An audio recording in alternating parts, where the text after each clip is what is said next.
Est-ce que nous sommes dans un sanctuaire en Périgord?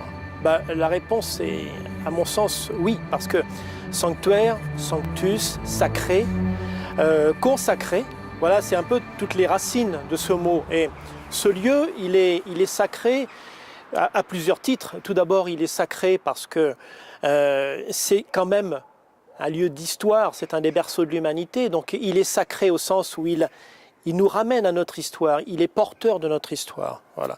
Et à ce titre, vraiment, c'est un lieu sacré parce que c'est le lieu de nos origines, c'est un des berceaux de nos origines.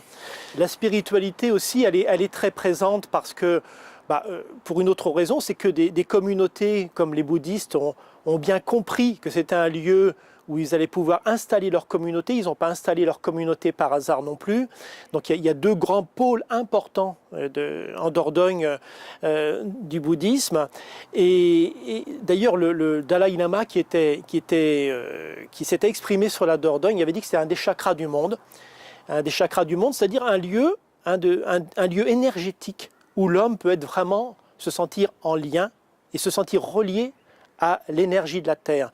Et puis il y a une troisième raison aussi, et les magnétiseurs le connaissent bien, et tous ceux qui s'intéressent aux sciences, à la géobiologie, etc., ils savent très bien que de toute façon, il y a ici une énergie tellurique, une énergie qui remonte de la Terre qui est très puissante et qu'on peut mesurer, soit avec une antenne de l'échelle, soit avec un pendule ou avec tout autre outil.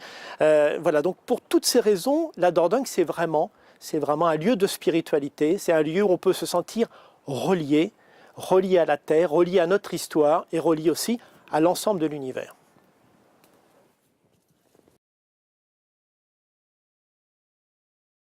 La spiritualité occupe une place, je pense, prépondérante chez l'être humain. Et ça a été un des grands terrains de discorde entre Freud et Jung. Freud a fait de Jung son fils spirituel. Et ils avaient une vision totalement différente par rapport à ça. Pour Freud, la spiritualité, c'était simplement le fruit d'une névrose. C'était simplement un désir de croyance pour lutter contre une névrose. Alors que pour Jung, qui avait beaucoup étudié le zen, le taoïsme, qui était parti au Japon, se confronter justement à une certaine spiritualité, pour lui c'était tout autre chose, ça faisait partie vraiment, ça faisait partie intrinsèquement de l'être humain. Et c'était une dimension indispensable à l'être humain. Dans la psychologie, la spiritualité occupe aucune place, ou bien une place non pas les enseignements de la psychologie, parce qu'à l'université, on n'a pas du tout une approche de la spiritualité, on a une approche qui est beaucoup plus scientifique. La psychologie a voulu se donner des lettres de noblesse et a voulu exister au travers de la science. C'est pour ça que maintenant on trouve dans les études de psychologie beaucoup de neurosciences, de statistiques, de mathématiques. Et donc on a écarté toute la dimension spirituelle de l'être humain dans les études de psychologie. Maintenant, pour certains psychologues, la spiritualité va occuper une place prépondérante, une place qui est importante dans leur pratique de thérapeute. Et donc ça sera vraiment au cas par cas, ça sera selon le thérapeute et non pas selon les différents courants de la psychologie qui, eux, n'y accordent aucune place, sauf peut-être effectivement les courants de la psychologie psychanalytique enseignés par des groupes Jung, par exemple, le GERPA, le groupe d'études et de recherche en psychologie analytique, ou bien voilà, tous ceux qui enseignent une psychanalyse et une psychothérapie jungienne, eux, effectivement, font référence à une spiritualité.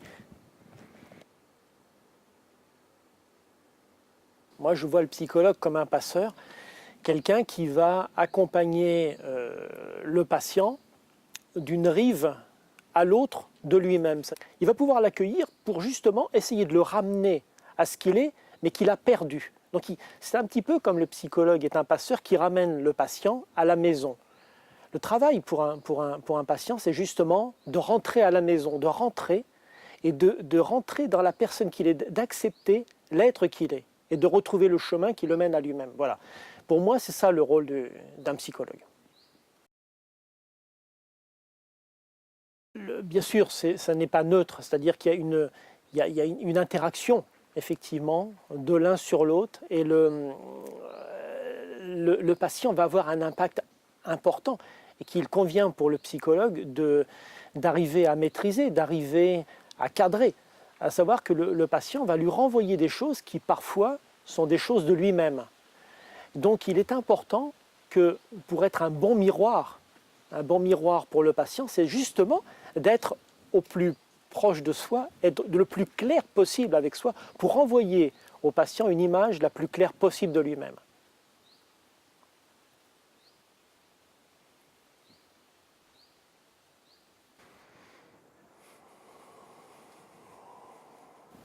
Alors pour ma part, j'utilise plusieurs outils en psychologie, en psychothérapie pour les séances. L'outil de base, c'est tout d'abord la cure analytique, c'est-à-dire la cure par la parole. La parole est le premier outil qu'on va utiliser pour échanger avec le patient, pour recueillir un peu ses ressentis, ses émotions. Et puis, face à cet outil analytique, j'utilise aussi d'autres méthodes plus comportementalistes que j'ai étudiées à la suite de mes études, à savoir tout d'abord un outil qui s'appelle l'EFT, un outil de libération émotionnelle, mais il y a également l'hypnose ericksonienne qui est vraiment quelque chose d'extrêmement utile par rapport aux émotions qui sont enfouies et qui permet au patient justement d'aller rechercher toutes ces émotions qui sont des fois inscrites très profondément dans l'inconscient. Donc l'hypnose ericksonienne est vraiment un bel outil aussi. Et puis j'utilise d'autres ressources, on va dire, qui sont par exemple les fleurs de Bach. Les fleurs de Bach qui sont un ensemble d'élixirs floraux. Et puis il y a effectivement d'autres choses qui sont utilisées aussi de plus en plus, à savoir par exemple des approches plus chamaniques, comme l'utilisation d'un tambour chamanique, l'utilisation aussi d'une reliance à la terre, d'exercices de reliance à la terre. Et aussi, ce qui est très intéressant dans cette approche chamanique, c'est qu'elle permet par une certaine forme de transe de pouvoir rentrer en hypnose, une sorte d'hypnose chamanique, c'est-à-dire que comme si l'hypnose pouvait être enrichie de la transe chamanique. Et ça, je trouve que c'est vraiment un outil extrêmement puissant. Donc voilà, c'est cet ensemble d'outils que j'utilise, à la fois analytique et comportementaliste. Alors quand vous devez faire face à la maladie, bien sûr, c'est quelque chose d'assez terrible. Et certainement beaucoup d'entre vous sont passés par là. Beaucoup de mes patients, bien sûr, sont passés par des maladies des fois très graves. Et il y a un moment donné, effectivement, quand on est face à la maladie, il y a une sorte d'état de sidération où déjà on ne comprend pas pourquoi. Et on se dit peut-être que on n'en sortira pas. Il y a une espèce de moment où on baisse les bras. Et je pense important pour pouvoir affronter la maladie, c'est déjà de ne pas la refuser. De ne pas se dire c'est quelque chose qui ne m'appartient pas, qui vient de l'extérieur, parce que la maladie, c'est quelque chose qui nous est propre, qui vient de l'intérieur. C'est un petit peu comme ces patients qui, effectivement, certains de mes patients qui ont un cancer et à qui on dit « mais il va falloir vous battre contre ce cancer ». La difficulté, c'est que s'ils se battent contre leur cancer, ils se battent contre eux-mêmes.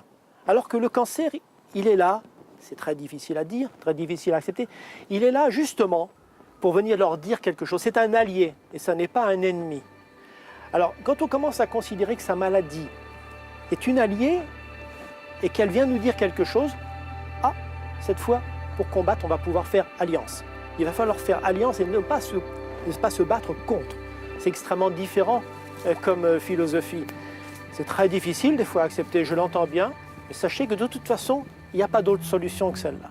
Donc il va falloir faire alliance, il va falloir se dire que ça a du sens et peut-être se faire aider, bien sûr, se faire aider du médecin, du corps médical qui est là pour vous accompagner par rapport aux différentes pathologies, mais aussi se faire aider peut-être par un thérapeute qui soit analyste, qui soit psychothérapeute, qui soit énergéticien, pour pouvoir retravailler à la fois sur le sens et redécrypter un petit peu le sens, dans quel cadre cette maladie intervient, comment elle se présente, qu'est-ce qu'elle vient me dire finalement. Et c'est ça qui est intéressant, c'est qu'il faut que chacun puisse entendre qu'on peut se sortir de n'importe quelle maladie.